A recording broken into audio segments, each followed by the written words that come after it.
Hello and welcome to Voices of Change Stories That Matter. We talk to people who make a difference in the world, and one of those people I have here today is Robyn Simpson. Robyn wants to talk to us about today. It's about her kindness community platform, and she wants to talk about firstly, about how it's a connecting, collaborating and kindness. That there happens in 5 particular contexts, and she'll talk about what those are, and also the evolution and how it's a continuing evolution for the kind community platform. So that's enough from me. Let's talk to our voice of change. Robyn, would you like to introduce yourself and tell people a little bit more about that kind community platform? Yeah, sure. Thanks, Andrea. I'm excited to be here today and talk to you about this. Any opportunity I get to talk about the Kind Community Platform and Project is always fun. So basically, the Kind Community Project is a platform where we connect people doing kind projects so that they can collaborate together and amplify kindness together. And I guess the reason it came about, or one of the reasons it came about, is because I saw a lot of people doing really great things, people and organizations doing really great things all around the place. And some of them are actually really struggling. And it's a hard path doing this social impact gig. So, but it's also very, very rewarding. So I don't want to put anyone off. But essentially, I saw a lot of disjointed projects happening around the place, and I kind of felt like I don't remember who had the saying, but if we go alone, we can go fast. If we go together, we can go further. And so that's kind of a premise that we work on, is we can achieve so much on our own, but we can achieve a whole lot more if we collaborate and work together. So that's one of the reasons that we have the platform. It is a shared infrastructure, and we work, basically the vision for what I do, the Kind Community Project, is to create a kinder world. Now, I know that sounds very big and lofty, and it is. However, we look at it in 5 contexts, like you alluded to before, and that is at home, at work, in schools, in the community, and online. So there's 5 different areas. And the reason for that is the whole reason I started this was because my daughter was being bullied really badly at the age of 5, so seriously that we needed to change schools. And ironically, at the same time, I happened to be in corporate and I was experiencing pretty unsavory behavior as well. So I kind of went, I guess as a mum of a 5-year-old, I was maybe a little bit naive. And I figured bullying would happen at some point. I was very surprised it happened so viciously at such a young age. And so that kind of inspired me to really dig into what kind of society are we creating? And that we, being us, the adults, we're the ones that have created this. And so I dug into the research and spent many, many weeks, months, years, in fact, digging into the research, and found what I was looking for is, what are we doing to truly prevent damaging social trends such as bullying and loneliness? And sadly, I could find very little. And I looked here in Australia, I looked in New Zealand, which is my native country, and I also looked in America and the UK and Canada, and we're all in the same boat. The social trends are spiraling out of control in the wrong way, wrong direction, and there's an awful lot of money being spent on treatment, not a lot of money being spent on true prevention. So I'm one of these people that go, okay, it's one thing to notice a problem, it's another thing to do something about it. So I decided, rather than complain about it, I'll actually get in and be part of the solution. So, and the Kind Community Project was born. Absolutely love your story, because I know when we first connected through a mutual connection on LinkedIn, who introduced us, and when we spoke, I was just blown away with and something we share is that experience of bullying in our family and seeing particularly children be subjected to it. I was totally shocked to hear that your child was as young as 5. So I'm really sorry to hear that she had to go through that. It's a horrendous thing. I'm sure there's lots of parents listening who maybe are going to be comforted, if that's the right word, but at least that they're not alone in this. And I think that's one of the lovely things about you, that you took action, and that's really what social impact is about. It's not about talking about, it's about taking action, and that was amazing. So, and one of the things we talked about just before this podcast started was like, it would be really useful, because kindness can be so many things to so many different people. So when you started this, when you were saying kind projects and doing kind things, can you explain that? Because obviously your focus was very much a lot about children, from what I can gather, and correct me if I'm wrong. But when you talked about all these kind projects, like how did you, what made you define them as kind, and why is kind the focus? Really good question. Yeah. Well, when I first started, I was focusing on children, and my hypothesis, if you like, was that if we can raise the next generation as being kind, respectful human beings, then that brings along with it generational change. The challenge I had, so at that time I was actually talking about bullying prevention. There's when you start talking, just using the word bullying brings out some pretty interesting emotions and energy in people. I kind of went, okay, this is not really helping, because it was fueling the negativity, if you like, and I didn't want to do that. I'm here to have a solution, not to increase the negative narrative. So I dug into, well, what is the antidote to bullying? And it boils down to something really, really simple, which is kindness. And so kindness comes in lots of different ways. And this is another evolution, I guess, that I've experienced through my social impact journey. So kindness is seen as weak. It's seen as soft. When in fact, when you ask someone to do something kind, even something as little as, we have kindness cards. Yes. Now, I have tested this many times. I could be at an event. I used to run really big public events, and the point of those events were to bring communities together Yeah.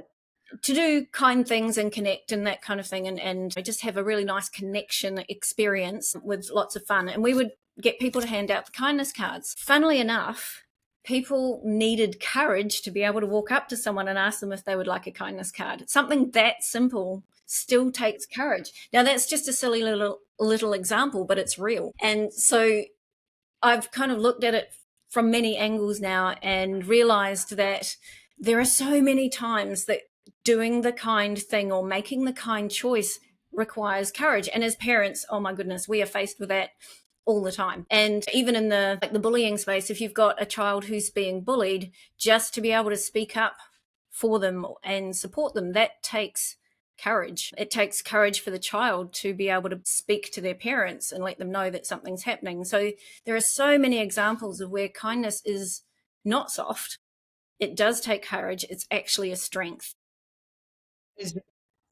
That is, because when I hear listening to you talk, I couldn't help but think, there's the standby bias, which I think everyone's heard, the standby effect, like when Yeah. something is happening The bad to somebody bystanders and the else, upstanders. and that more often than not, people will be bystanders. And I think you touch on something really important, and that's really getting at the crux of it, is that it takes bravery to step up and be the kind person who goes against what everybody else is doing. And what a lovely observation.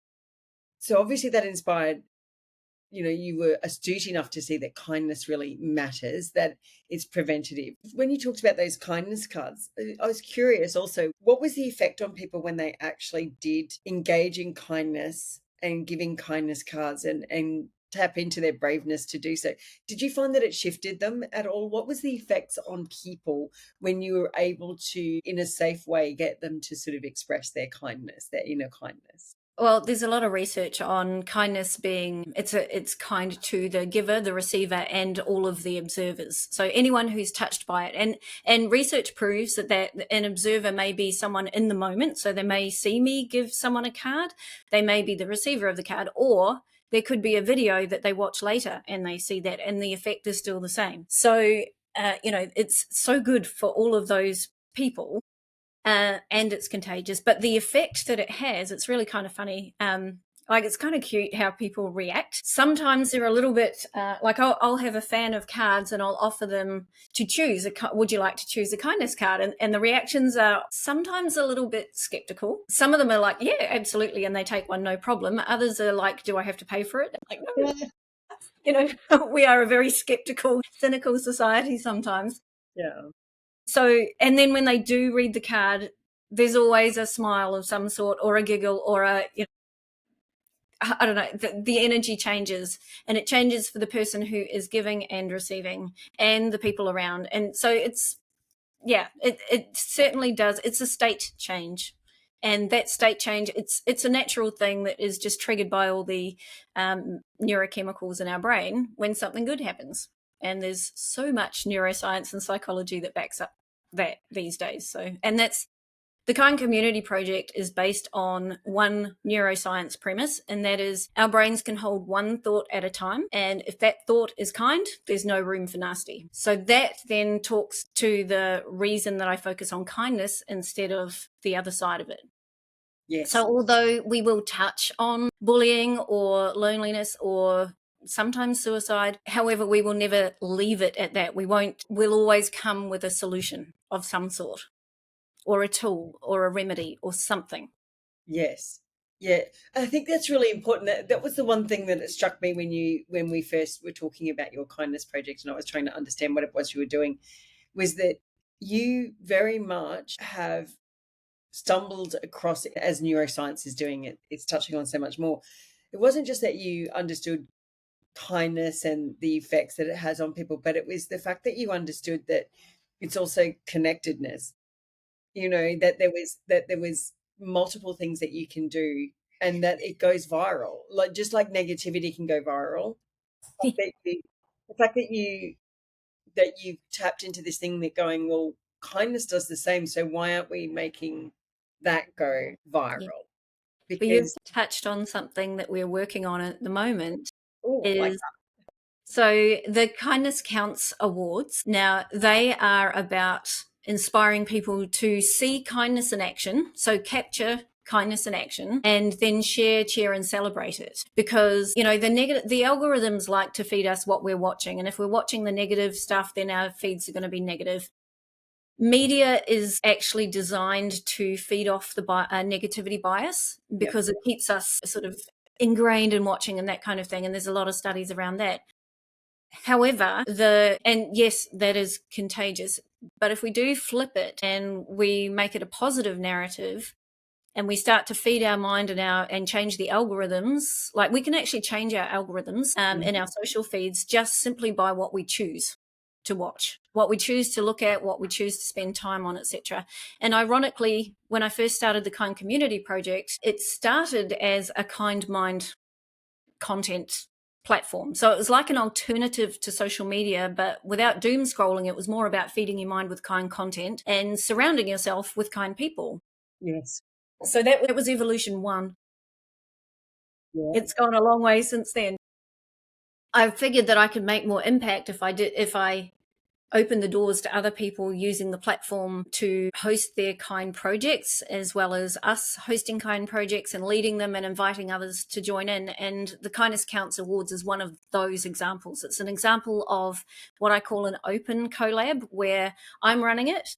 However, I'm inviting our members and people to come in and join in, because I know I can do this much on my own, but we can do this much, you can't see it, this much.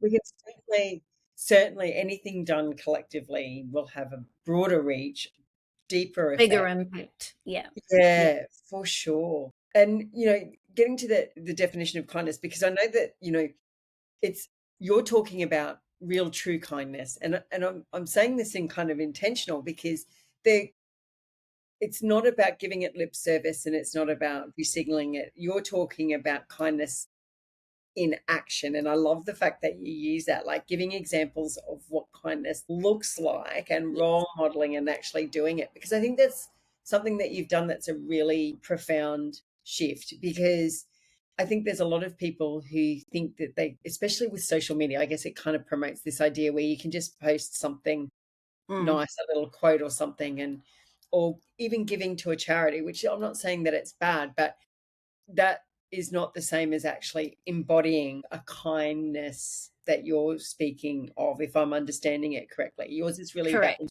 embodying it Yeah. in Yeah. everything that So you do. yeah, you've nailed it on the head there.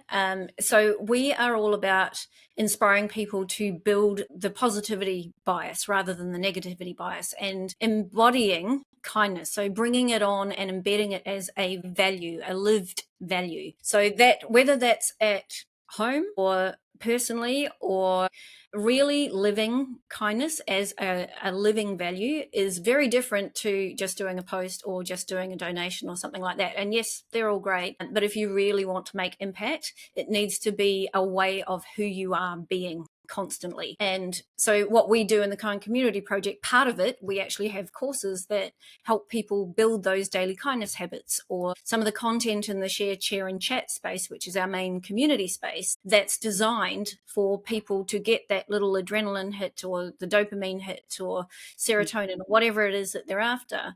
And they can come back every day and commit to a kind action. What's their intention for the day? So there's that. There's daily kindness actions that they can take. There are so many different ways to do it, but every single one of them is another way to embed kindness as a lived value.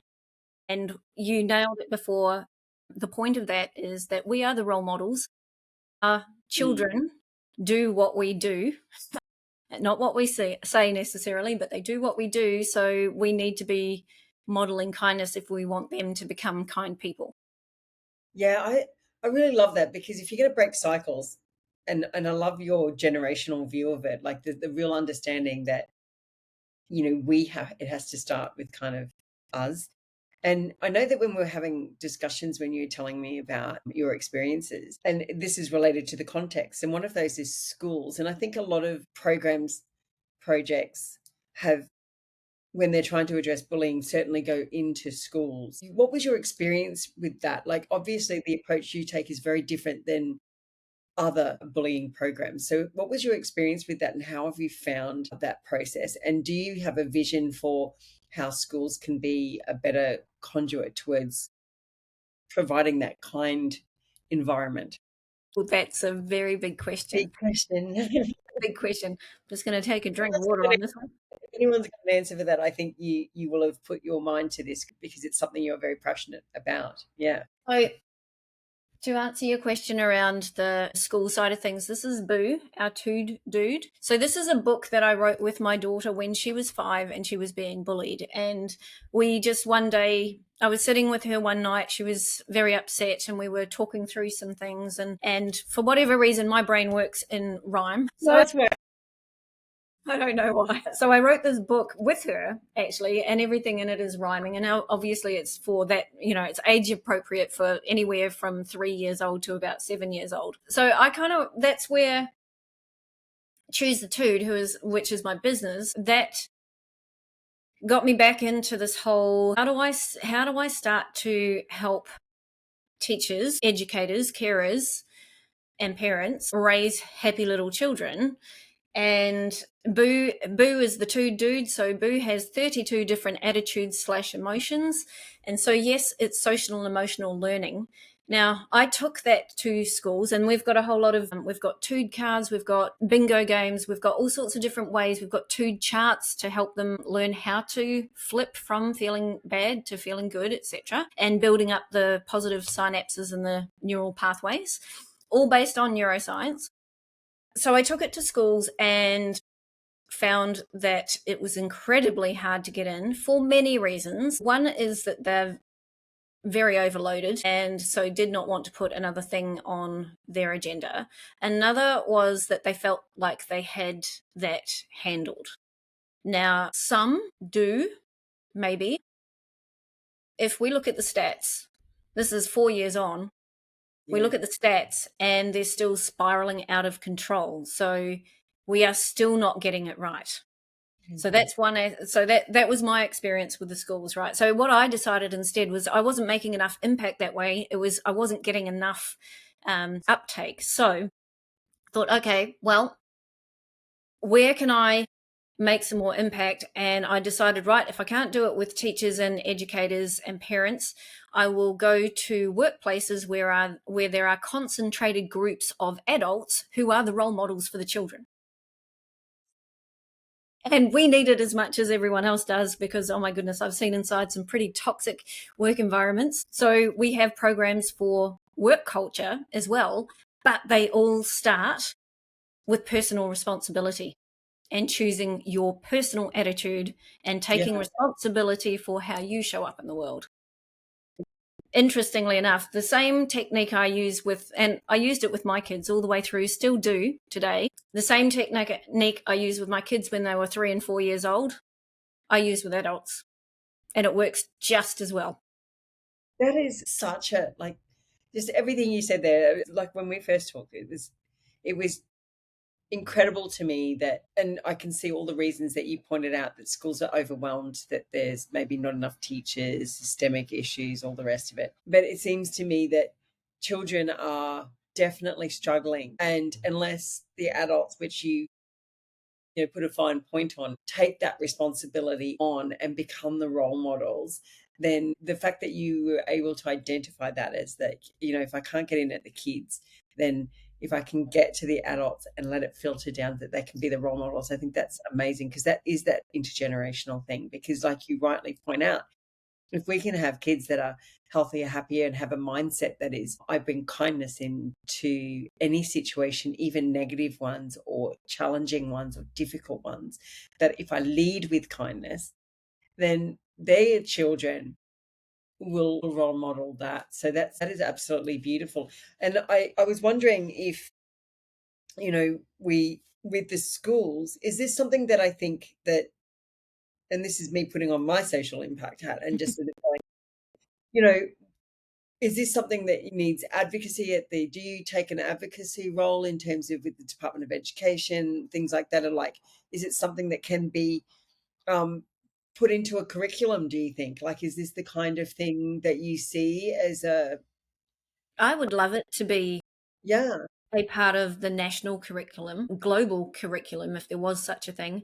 There's not even a national curriculum, so I mean, it's really tricky. But that's what I would love. If I could wave my magic wand, yeah, I would take on. I'd be looking at countries like Sweden and like some of the Norwegian countries and those Nordic countries. They have got it right. They've been doing this for years, decades, and there's still another step that they can do, but they've got a more right than we have. So, you know, there are examples of how it works, and it has worked for generations. So it's like, okay, well, should we not be looking at those and starting to embrace some of that? So yes, I believe it should be a curriculum subject, yeah, or an integrated subject rather than a subject on its own. It needs to be integrated into the whole school community. Then on top of that, I feel like, so there is a program called the Always program, which I can't remember exactly which country that came from, but I dug into this a few years ago because it's got something very different about it. It doesn't just, so my belief is that we need, because you know it's working in all of these contexts, we need to interrupt it in all of those contexts. We need to change the behaviors in all of those contexts at the yes, same time. It's a, you know, we can't just help the children or teach the children. We need to also make sure that the family is good and the school is good and the workplaces around that and the community is good. And now yes, we've got online as well. Let's add that in too. Um, so we need it to be working in all of those contexts. Now, that's absolutely massive. However, I am definitely one of those people that whenever someone says to me, you know, that's way too big, we can't possibly make a difference. It's like, well, you make a difference to one person and you've made a difference. But this is where I come back to this whole collaboration piece of, you know, I can do this much, I can do quite a lot, as you can, as Joe Blogs can, and, you know, other people can. But if we do it together in a really uh, not well, yes, structured, maybe a collaborative manner, then we can have more impact that is going to have a deeper impact and therefore last longer. It's going to make that change that will be lasting. Because this is another thing, you know, some people will do some of the programs that I've seen, they touch the surface, but they're not getting to the root cause. And that's what I found when I did my research, yeah, is that, you know, it's not root cause, it's treatment. Really, if you pull apart some of these things, even what the government has decided to do here in Queensland just recently, I'm like, not, that's not prevention, that is treatment. So in order to prevent, we need to get to the root cause. yeah. There's a lot of band-aid over the gushing wound thing happening, and getting at the root cause, I guess. I mean, I'm a huge prevention person. I've worked in public health and I'm big on the prevention thing. Prevention will get us a lot further, because it does get at root causes, and you can only do prevention if you understand the root cause, I guess, to do it effectively. And I just I find it like you disappointing, but what I found interesting, and I said this to you before we started, that you call it the kindness project, and then you have the kind community platform. I couldn't help think that kind of what you're calling for is a movement of kindness that talks about, let's embed this in our culture. Because I when I heard you speaking just now, in my head kept popping up culture. That's culture. It is. It needs to be culture change. Yeah, and culture at all levels, though, not just the societal, like at the societal level, but like you said, in the schools, in families, the way we talk about parenting, the way we talk about and teach parenting, and the way we talk about the Well, way we talk. media, Yes, the the way media we as well. speak, full stop, almost like watch our language, watch how we speak, and some codes around kindness into it, embedding it in our culture in a way that no matter our setting, that we are affected, because there has to be a repercussion, doesn't there, for not behaving kindly. And that's what we've ended up with. That's where we are today. So Yeah, the repercussions at the moment are the costs. It costs $70 trillion a year in lost productivity alone, and that's just one aspect of it. I'm like, what? Anyway, I get on a bit of a yeah. high horse when it comes to the cost. No, I actually think that's a really important point. There is a cost to this, and I think people quite often, and I'm one of these people, and I do think you can't be over, we don't want to teach people to be overly sensitive and not be able to speak their mind, and people are going to have bad days, and no one's expecting anyone to be perfect. And I think, believe me, what I believe your understanding is, it's about leading with the intent to be kind, or to put it another way, to not have to do harm for people. you know Correct. Yeah. you can engage with people even when you're angry, upset, regardless of how you're feeling. It's about commanding our reactions and our emotions in a way that we can express it, that we are angry, hurt, without harming others. And it's getting to that space where we try and lead with that place. Because I think sometimes it could be misunderstood with kindness, because I know I have myself battles with kindness, because it can feel very superficial sometimes. Like, you know, there has to be an acknowledgement, like you say, that people do have bad days, people do have negative emotions, people do have negative things. It's not about denying it. No, So correct. just because I can hear people going, people Look, are, what if you kindness. have a bad day? Like, what if Yeah, someone, and everyone is allowed to have a bad day. And this is why we have Boo with 32 tudes, because there are above the line ones and below the line ones. So the below the line ones are the not so nice ones, the above the line are the feel good, happy ones. But we do that to acknowledge that we are human. We all have a mix, a range, and we can go in and out of them. But the fact is, we always have a choice. yes, It sounds very simple, but it's not always easy. And this no, is where we come circle right back to courageous kindness. It's not always easy. And to be able to stop yourself in the heat of an argument and choose a kind response rather than a negative reaction or a derogatory reaction or something like that, that takes strength. That takes social and emotional intelligence. it But does. this is the kind of stuff that I feel like we should be teaching in schools. But we also need to be, like, I hear some teachers saying, because I've actually had discussions with teachers about this, and they say, well, it's not our job to teach the kids manners and kindness and that kind of stuff. They should have learned that at home. Absolutely, they should, but we still need to keep it going in the kindergarten environments and the schooling environments and the high school and the universities and the workplaces. We need to keep it going, but we Yeah. seem to teach it at a very young age and then go, oh well, not our job. And that's a really important thing, though, because I've got this thing at the moment where I see a lot of this people not wanting to take the responsibility. In fact, if we want to live in an environment where bullying and bad behavior in workplaces, and when it's affecting children as young as 5 years old, when we're seeing this kind of behavior, if it's a 5-year old, then this is something that's modeled, that they've seen somewhere, they've experienced it somewhere. So, because monkey see, monkey do. I mean, and it. to sort of go, they should have been taught at home. I'm with you. It's like, yeah, of course, no one's denying that. But is that to use that then as an excuse to say, I don't have to take action when I see it? And saying, yes, this should have been done at home, but this child obviously hasn't, has not learned that. Let me take that responsibility to maybe role model them some kindness, to have a discussion, and maybe give them an opportunity to learn a different way of engaging in expressing their emotions. Why do we have to turn a blind eye at and go, no, sorry, not my problem? But And I because think I think it's everyone's problem. it If it's is. It is everyone's affecting problem. culture, and I think you pointed at it, if it's increasing at a phenomenal rate, which is what you found, then it's affecting all of us, even if the bullying or the bad behavior is not happening directly to us. I mean, you pointed at it. It was like you're affected just by watching, Yes, yeah, you right? are, positively and negatively. So the bullying affects, if you're a bystander, so you see bullying happening and you don't do anything about it, but you see it, then that affects you negatively. And if you to be an upstander, which is the person who actually goes and Yes. does something about it, they need to be, that's courageous kindness.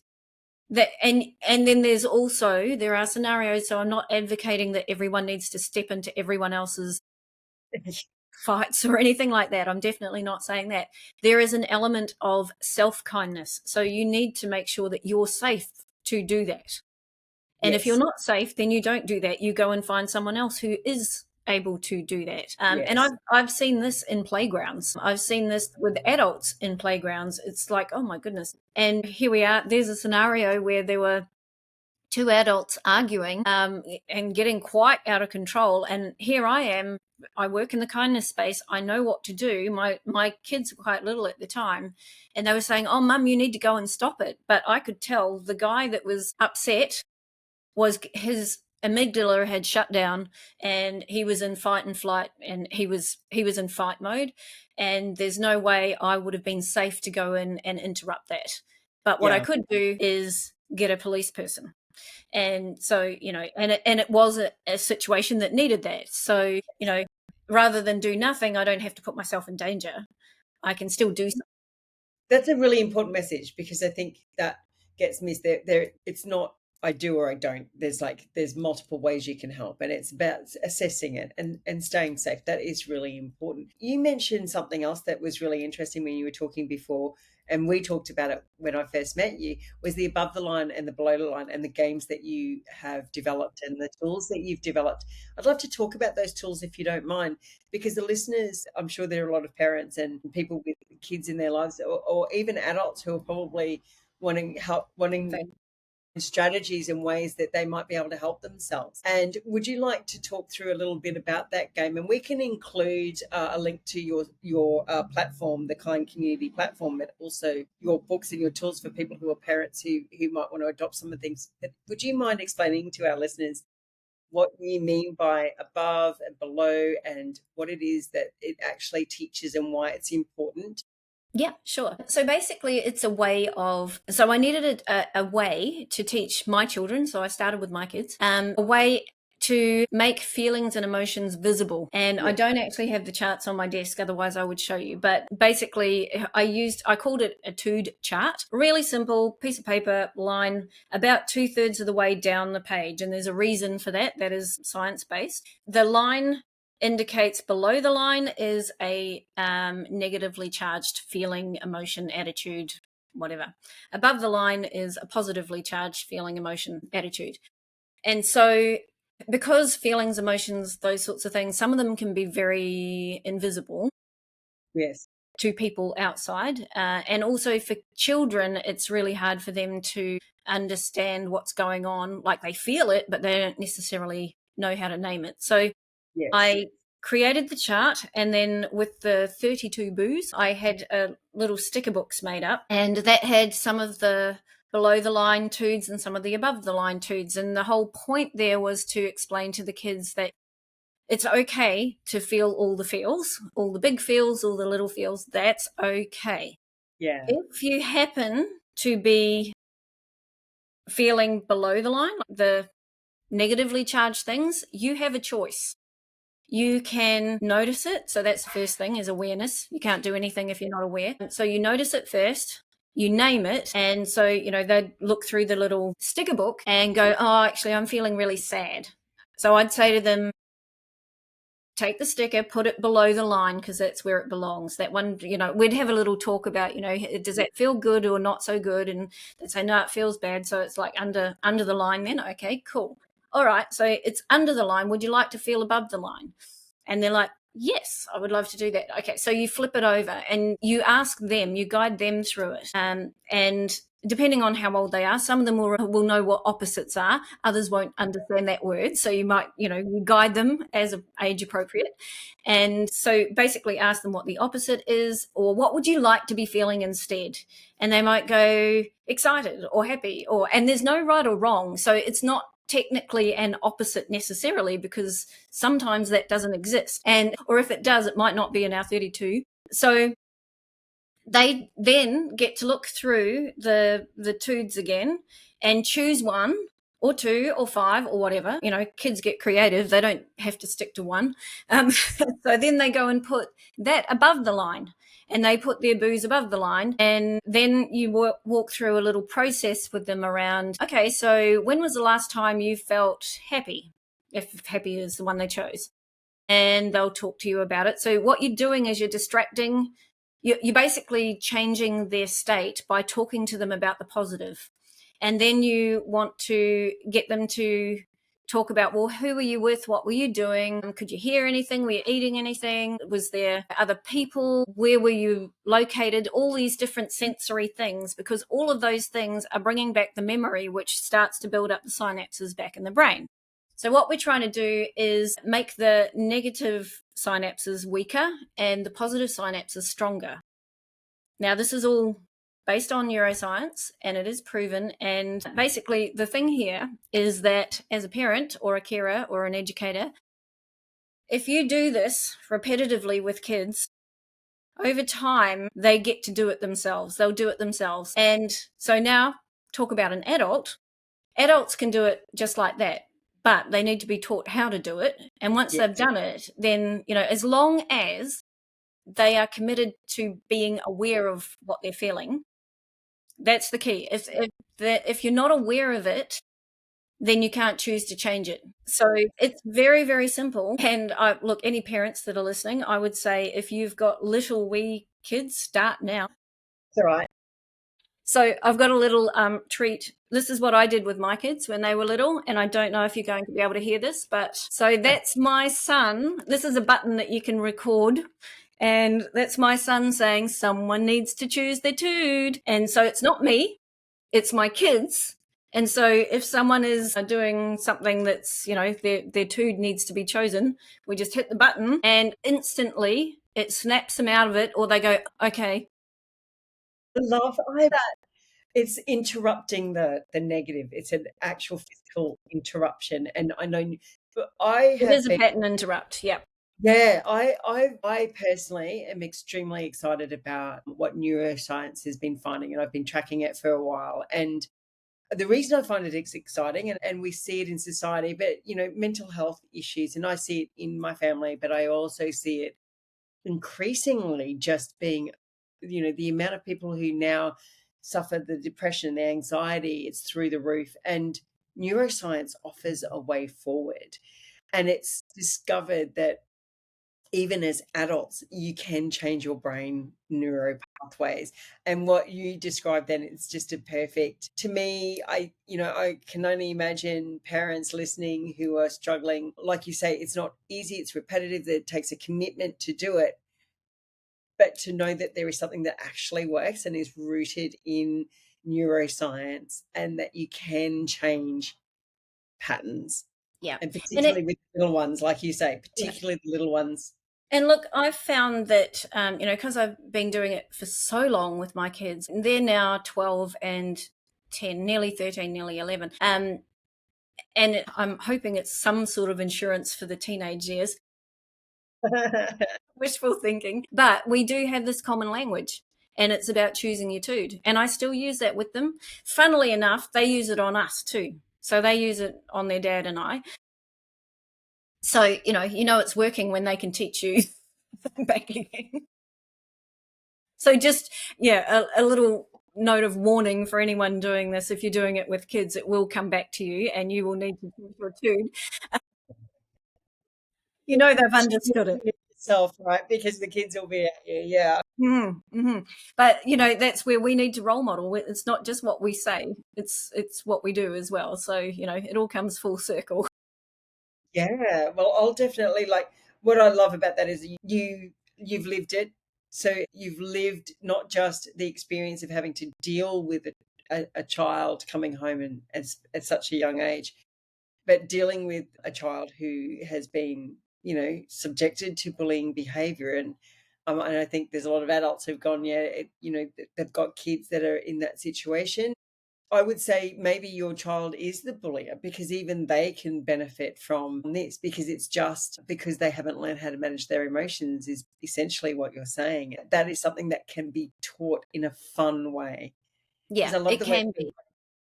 books and you've got games that are available. And again, we will make sure that there are links to that in there. But what I really loved is the community as well. How is the community? How did the community concept come? Because a lot of people will think, well, that's a, like you said, like the teacher who says, well, that's a family thing. There'll be a lot of people who have that mindset of like, it's the family responsibility, it's the family thing, or it's a very individual thing. How did you come up with the concept of community and how does it interplay and relate to families? How do they relate to that community? And how do you find that they're benefiting from that community collaborative approach that you're talking about? Well, it's actually okay. So that's again another big question. The community concept is that when I first started the Kind Community Project, like I mentioned before, it has evolved from being like a kind mind content thing, but also the people you surround yourself with do have a big impact on how you feel and how you behave and the attitudes you choose and that kind of thing. So that's where the community side of it came from to begin with. It was like I would rather surround myself with people who are interested in kindness and sharing kind mind content and that kind of thing. So that's where it started, but that's just the base. Now, those people could be parents or they could be leaders or they could be whoever. It doesn't really matter. It evolved to become a space. So I mentioned earlier, I used to do big events, in-person events that were community things. So I got very, very sick. And this is one of the things we haven't touched on yet, but the self-care side of things, it's really, really important. And this is another reason I'm passionate about what I do, is that this is lived experience. I ended up with cancer and I fully believe, and I have spoken to many medical doctors about this, that it was due to prolonged stress. And some of that stress came from incredibly toxic relationships and not my current one, but also toxic work environments. And so I don't believe enough people know how damaging staying in prolonged stress can be. Doesn't Yeah, matter how that stress is caused or what the root cause of that is, but great. staying in prolonged stress is incredibly damaging to our health.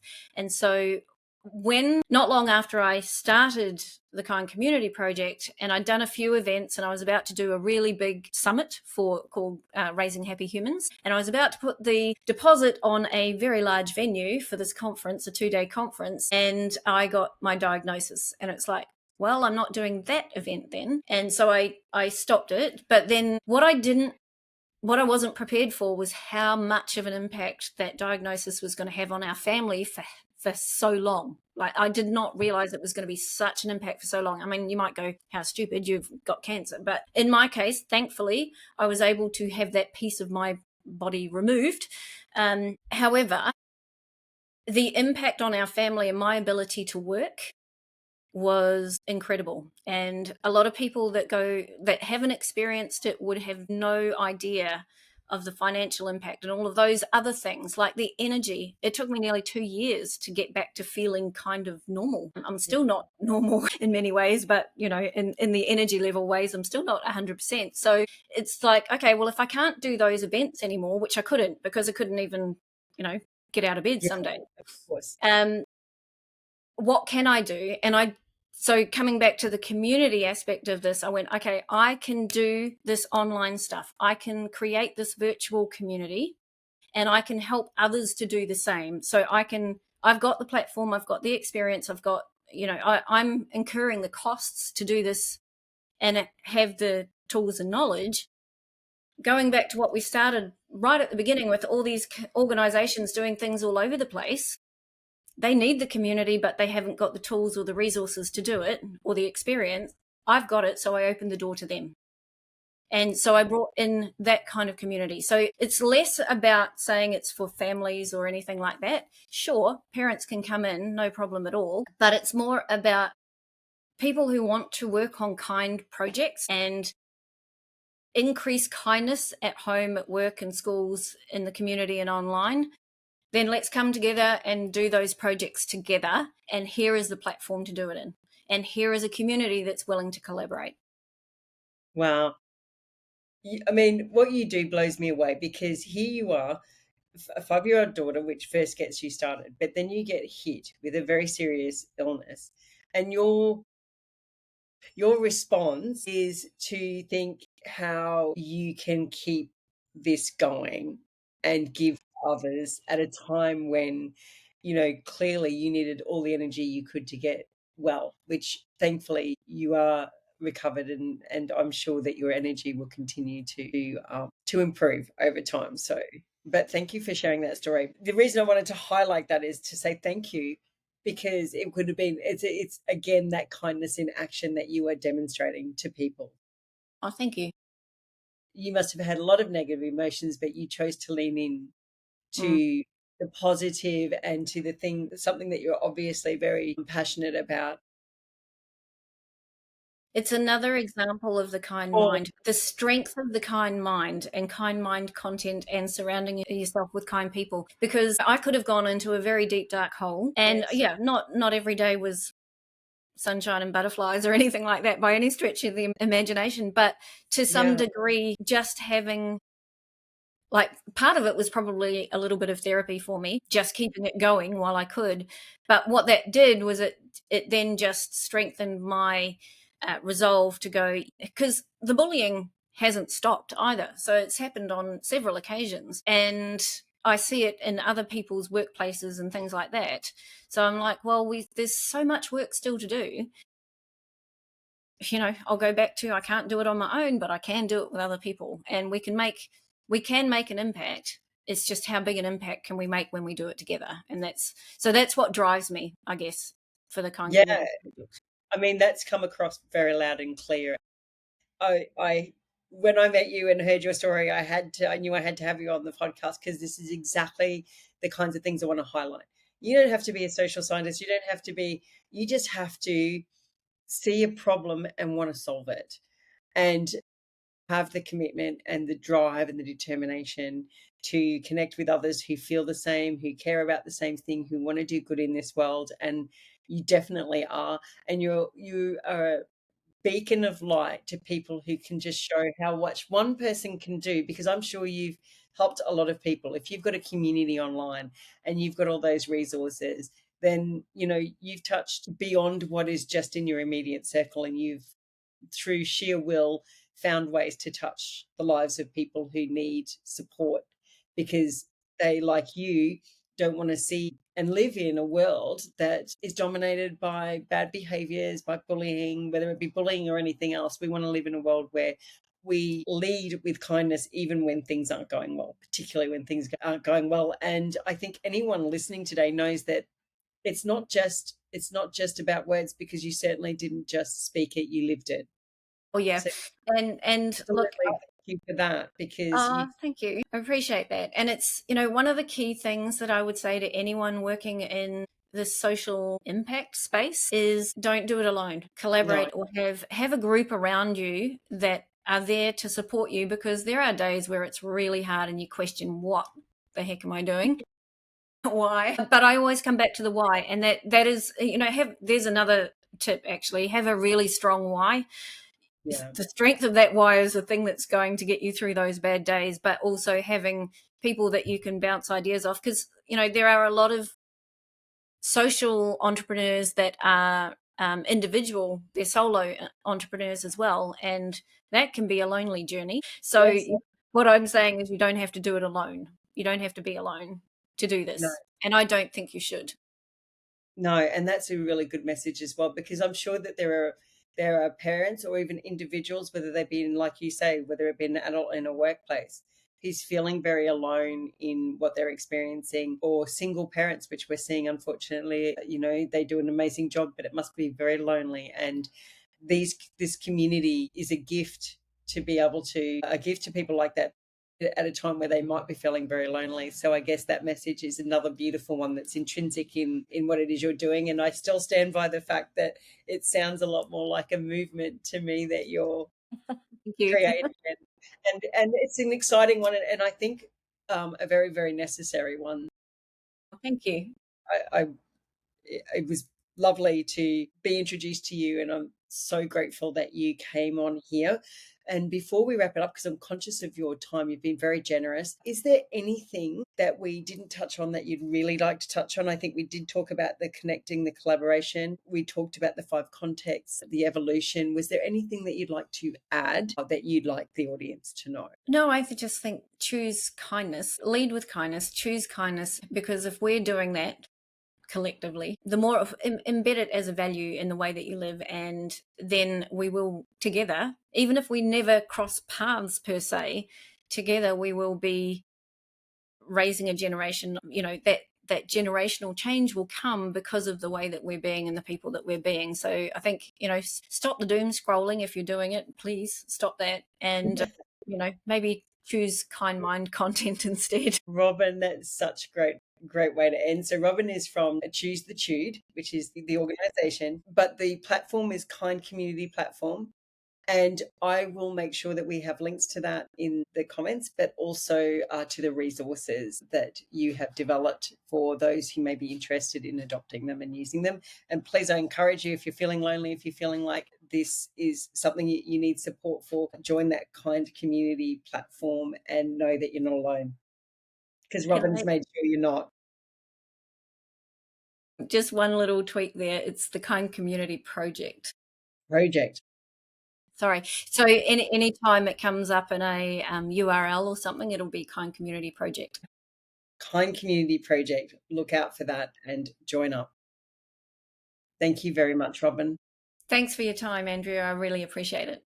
Thank you. Thank you for watching. And if you're listening, thank you for listening. Remember to hit the like button, share it with your friends, and subscribe. When you subscribe to the channel, I get more interesting guests, and we can all learn, grow, and share our stories together. Thank you for listening. Remember, hit the like button, share, subscribe.